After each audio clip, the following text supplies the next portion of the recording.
Sometimes the most important health discovery is the one you didn't know you needed. Our guest today is Dr. Ford Brewer, who shares his own wake-up call and why proactive testing and prevention may be key to living a longer, healthier life. Welcome, everybody, to Difference Talks. Today's guest is Dr. Ford Brewer, MD, MPH, and he's a board-certified preventive and occupational medicine physician. He founded PrevMed Health, which is an international practice, and they focus on preventing heart attacks, type 2 diabetes, and cognitive decline. I am a patient, so I'm very excited about that. He also taught at Johns Hopkins and was very, very much involved with teaching people at Johns Hopkins all about preventive health. We're going to talk today about some of the opportunities that all of us have in health and some of the learnings that Dr. Brewer has had. So, Dr. Brewer, welcome to the show. Please share a little bit of your background, and then I'm going to go into a few questions. Well, great. Thank you so much for having me on, Barry. So I've been in this almost 40 years now. There was a fellow named Hippocrates in one of my classes. One of the major things that frustrated me about med school was that, number one, it didn't seem to be quite so much about what helped people avoid disease and disability. It was more about academic one-upmanship and making money when you got out. Another thing that was disappointing was it was not really that scientific. Things have changed a lot in the 40 years that that's happened. Some things have really stayed the same. And before I went to school, I thought, I'd love to be a thoracic surgeon or a neurosurgeon. And then what you find out is you're doing too little, too late. And there's a neurosurgeon that hit TikTok a couple of years ago, Scooby and Dooby, and he went through all of the trials and tribulations and got accepted and into a great neurosurgery job. But he made the point, I'm just helping people prepare to die. So I struggled in terms of selecting a specialty. I just went into something that was simple and easy 40 years ago. Emergency medicine is a place to park until I figured out what I wanted to do when I grew up. And I was having another patient in his 50s with another heart attack that coulda, woulda, shoulda been prevented. And it became clear to me. I said, maybe it's not really medicine that you need to do so much as just education. So I've been in a position of teaching ever since. Another component of prevention is looking at something else that most people consider very boring, and I had always considered very boring as well, and that is numbers. And so I ended up at Johns Hopkins, one of the best places in the world, if not the best place for prevention. They call it denominator medicine. Basically, the ratio is numerator and denominator. A numerator is the number on top. The denominator is the number on bottom. And most doctors look at the number on top. They look at the patient that's in front of them only. The people at Hopkins are looking at everybody else and saying, why did this person get it, but this person didn't? So it's much more of that kind of focus. When you train in preventive medicine and you're working at Hopkins, you're working on those numbers, you actually start working in big, big numbers. So I ended up working in big numbers. I was a corporate medical director and had a couple of places where I had 700 and 800 doctors reporting to me. I'm in a position now where I continue to get folks coming to me and saying, my doctor didn't do this, my doctor didn't do that, my doctor doesn't care. Well, doctors are people too. They do what they get paid for doing. Yeah. And unfortunately, the insurance systems today are not set up for doctors to educate. They're set up for a doctor to write a prescription. Right. So that's why people get frustrated, but that's what's going on. Their doctor doesn't get paid to tell them what's going on and doesn't get paid to really learn about how to prevent a disease. A doctor gets paid to write a script. Right. So that kind of medical care is what is our most common referral source. Doctor, you worked in the ER and you saw thousands and thousands of patients. What epiphany did you get in that situation? Because it had to have altered everything for you. It did. There's a reason why they make TV shows out of working in the emergency room. It's exciting. It's fun. What brought somebody in today? It's like running a code, which most people think is very exciting, and it is. Running a code is your expertise. As an ER doc, you know how to run a code better than anybody. The epiphany moment was, okay, I can still run codes, but similar to the neurosurgeon story, running a code more often than not is just adding $10,000 to $30,000 to someone's funeral bill. You need to step it back, go backwards and say, why did he come in with a heart attack in the first place? What was it that he was exposed to that created this heart attack? And then you start asking those questions. And again, that's where it got me. It's like, yeah, I could continue to work in the emergency medicine area if that's what my goal was in life, or I could do something that was more focused on preventing that pain and disability in the first place. If I was going to prevent the pain. A lot of times I walk into the doctor's office and the doctor looks at some numbers and says, hey, you're doing great. See you in a year. That's not enough for us to have longevity where we actually have a healthy life for the next 10, 20, 40, hopefully in some people's cases, if they're young, 60 more years. What are you seeing today, Dr. Brewer, that is hopeful, something that brings opportunities to all of us so that we can look at our health a little differently than the annual checkup, you're doing good, come back in a year? So one of the big problems in the annual checkup, you're doing good, come back in a year, is that it's looking at the wrong stuff. The way medicine is organized is similar to the way that annual checkup is organized. As you mentioned, it's look at the brain, look at the heart, look at the lungs, get a cholesterol test. If all of those are okay, then you're okay. Mm-hmm. Well, there's something happening that's deeper than that. It's at the cellular level. And there is no component of medicine that focuses on the cellular level. Once you get down to the individual cell, you begin to see that there are things about aging that happen in the cell that we're just not organized for in medicine yet. But to your point, there is hope. There's other data that's coming out that's showing that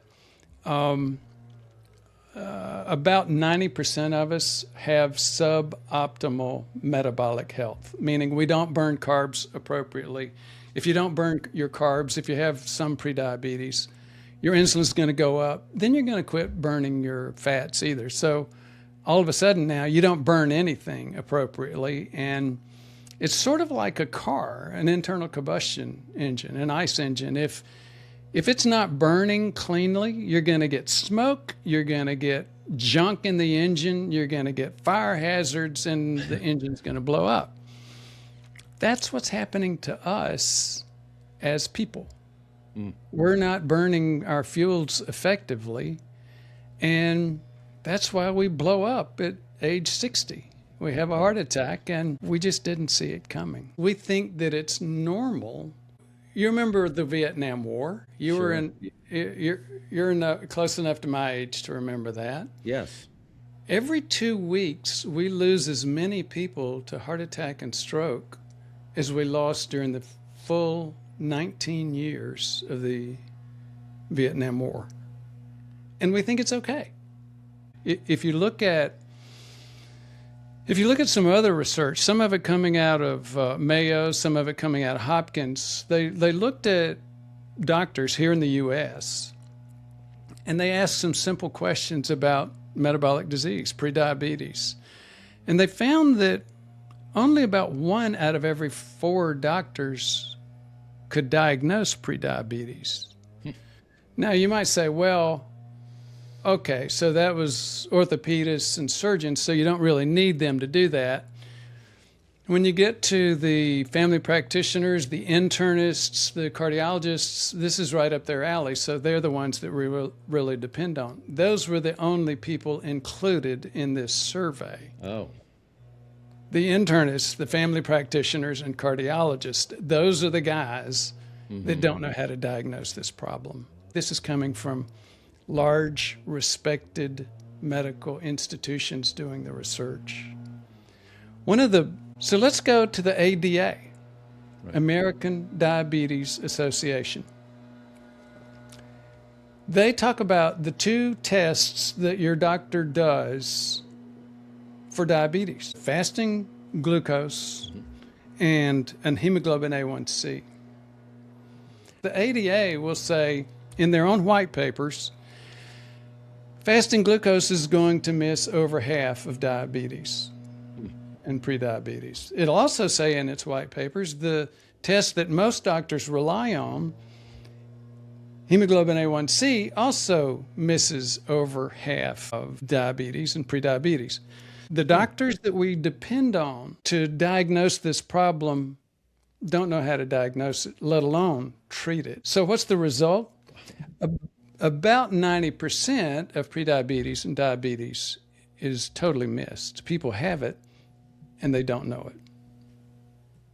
Then you have to wonder why. Well, it's the people that are taking care of us don't know how to diagnose it, and the tools they're using don't work. Now, when we come back for the second half, Doctor, what I'd like to look into is lab tests that we can consider as patients that may offer opportunities for us to learn more. And these may be tests that very few of us understand. Plus, we're going to talk about your particular health situation when you were in your late 50s that really awoken you to this. So we'll be right back on Difference Talks. Difference Talks is a LaBeouf production. Our focus is differentiation, and we believe it's more important than ever to differentiate your brand and experience. Contact us at LaBeouf.com for a conversation. We'd love to connect with you. Welcome back to Difference Talks. I'm Barry LaBeouf. I am with Dr. Ford Brewer. Dr. Brewer, we are talking about something that is about as important as anything, and that is our lives. I know many people, I'm sure you do too, their answer to whatever health situation they're in is, I need an operation, or I need a procedure, or I'm going to take some meds, or I need a med to go solve this problem. Dr. Brewer, help us so that we can improve our outlook and maybe consider a different approach. Thanks. And that, to me, Barry, is the real opportunity here. You know, as a doc, I watch so much unnecessary death and disability, and you know, it's very depressing. But the other side, the flip side to that, is there's such an opportunity for so many people to avoid the heart attack, the stroke, what we considered, and so many people still think of as, quote, normal aging, end quote. It's not normal aging to have a heart attack and die at age 62. That's not normal. It doesn't have to be. It becomes very, very common as we get older that our body cannot tolerate carbs like it used to. We think, okay, I can't go out and run a sprint, a 100-yard dash now that I'm 60, 65. That's also incorrect, by the way, but people think that and they accept that as, quote, reality. But they don't realize that, yeah, my hormones have changed too, and my insulin doesn't work the way it used to, and I cannot eat the same foods that I did at age 20 without having a bigger impact on my body. So there's just so many things that we don't understand about a human body that reaches 40, 50, 60, 70 years old, and we're abusing it. And we're passively expecting the doctor to fix it.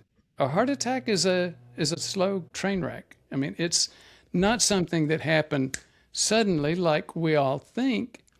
This has been going on for years in our arteries. And it's not the heart so much as it is the vessels. This is vascular disease. That's why the same thing that causes a heart attack is the same thing that causes a stroke. It's also, by the way, the number one cause of blindness, the number one cause of kidney disease, and for men, the number one cause of long-term erectile dysfunction. Now, what can we do? And I'll open this up to two different areas, lifestyle as well as tests. Because you around, I think 56, 57, had a wake-up call regarding your health. And I know you were in great shape and you found out, wait a minute, I've got to look at what's going on with my cardio area. So two things, lifestyle, doctor, as well as share a few of these tests that are right out there in front of us that might be able to help us. Sure. I'll tell a brief story about how I got to where I was and am now, and then talk about what we can all do in terms of tests. Don't guess. You know, and that's the problem right now. We're all guessing that we're healthy until we have that chest pain. So I was in my mid to late 50s. I was 57. I had retired 2 times. I retired a 3rd time, and a couple of friends of mine were working with a doctor and a nurse practitioner who were going around doing some preventive medicine work. They knew about my background and my history, that I taught it at Hopkins, that I worked in that space my whole career. They said, Ford, I'd love for you to come by and take a look at what this doctor does. They described it, and my first reaction was, I don't want to do this, because he did testing all the time. And from my perspective, you didn't need to test if you were a good doc. You could get the diagnosis by what a very well-known Hopkins doc once said. He said, doctor, just listen to your patient. He's telling you what the diagnosis is, what's going on. And if you look, doctors do still tend to take too many tests. But I had my own test. It was called a CIMT. Mm-hmm. So this is the carotid artery, right, intima media thickness test. And so what they're looking at is the amount of unnoticed, very, very subtle amounts of plaque in that artery. Because plaque is not something that just happens here, or it just happens here, it just happens in one place. Plaque comes from us ignoring our lifestyle, getting insulin resistance, getting vascular inflammation. And so if we get it one place, we get it other places. In fact, the numbers are very clear. 98% probability. If you have plaque here, you're going to have it in your heart. Now, I was 57. I expected to have clean arteries because I practiced what I had preached for 30 years. And I found plaque, and that was a wake-up call. It was very frustrating. At first, I felt like, you know what? Maybe I should have done like my dad, just, forget about that. I love to eat. My dad, at one point in time, was over 350 pounds, over twice my weight. It took me a few weeks to calm down, but after a few weeks, I calmed down and I realized, you know what? Had I not done those, I could already be dead. And that was the truth. And one of the major recommendations that I have for folks now, it gets back to something we mentioned before, and that is the usual checkup. You brought that up. It's like, you got the usual checkup. Yeah. What, doesn't it pick it up? And the answer is no. And no, I had A1Cs, they were okay. I had fasting glucose numbers, and those were not bad. Well, the reality was I had prediabetes to a significant and growing amount.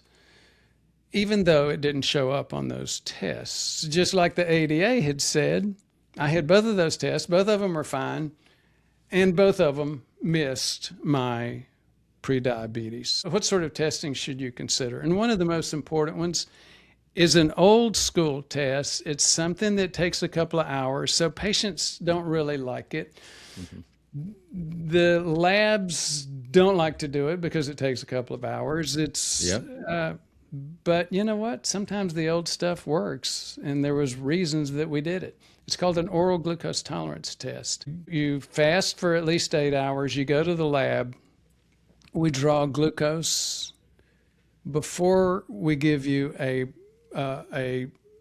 basically a bottle of sugar water to drink. Right. Then you drink that sugar water. So that first blood test that we get is the fasting glucose. Right. Quite often I see that as totally normal.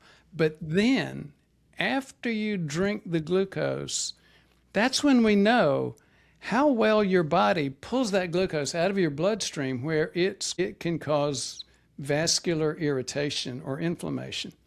Right.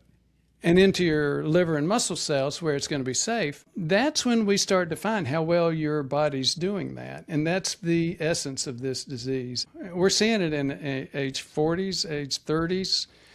One of the biggest changes percentage-wise in terms of demographics starting to show problems here is teenagers. Here's why. It's the obesity epidemic also impacting diabetes epidemic. So one of the first things to do is get a deeper test. See how your body actually reacts to a glucose challenge. Related to that, about 20% of us will actually do fine in a glucose challenge, but we're early enough in metabolic disease to where our insulin receptors, our cells are still struggling to get that sugar out of our blood. Our insulin's going way up to compensate for it. And so the second part of that test is, while we're testing for that glucose level, also look for insulin. And if your fasting insulin is over 5, you need to start thinking about, why is it over 5? I haven't had anything to eat in 8 hours, and yet my insulin level has to stay over 5 to keep my blood sugars at healthy levels. One of the more positive things that I see right now is, again, on social media, we're seeing people taking these continuous glucose meters. Right. You know what I'm talking about? I've taken them, yes. Freestyle Libre, Yep. Dexcom. Now you've got several other types that are available. You've got people who have whole YouTube and TikTok channels where all they do is they do this, and they eat peanut butter, or they eat eggs, or they eat pancakes, and they show you what happened to their blood sugar. That's such an important determinant of health that we did not know. We understood, like I said, 30 years ago, that if people had bad diabetes, it was going to rot their arteries. What we didn't know was how many people had metabolic problems, which we're now finding out because of the interest in that space. There's a new trend these days in terms of getting your labs and putting it in ChatGPT or Grok or Claude or Right. One of the others, or Perplexity. And that's good. So I'm glad to see people beginning to take matters into their own hands. It's really clear that the model we talked about at the beginning of this podcast of, here, I don't take care of my engine. I just take it to the doctor and expect the doc to fix everything with a surgery or a pill. That's wrong, and that's a recipe for dying early, or worse yet, getting disabled early. So then the next step is, okay, you start to get your own labs. Start looking at a different set of tests. Start looking at OGTT. Start getting insulin values. Start getting insulin response to your oral glucose tolerance. Start getting fractionation. So start getting a different set of tests from what your doctor's been getting for years and missing your problem. What can you tell us to give us some optimism, if you look down the road 5 to 10 years, Dr. Brewer, is there tremendous hope out there for all of us who don't have a Dr. Brewer? And I'm glad I am one of your patients, and I have taken the tests you've talked about, and they've been eye-opening. But for those of us who don't have you, is there hope for us? And are there a few major guidelines that you can share with us that might help save lives and improve longevity? One of the biggest hopes that I have, and I see it in social media, is that people are getting more and more engaged in their own health care. They're getting more and more away from saying, I abuse my body, I don't learn about how to take care of it. I'm seeing a lot more people saying, I'm going to learn what's going on with my body, and I'm going to learn how to change my habits such that they are healthy habits. That's really the only hope we have. If we look out to the future, and I'm sure a lot of people listening to you were expecting you to say, is there a breakthrough new technology? Is there a breakthrough drug? Is there a breakthrough procedure that's going to fix this?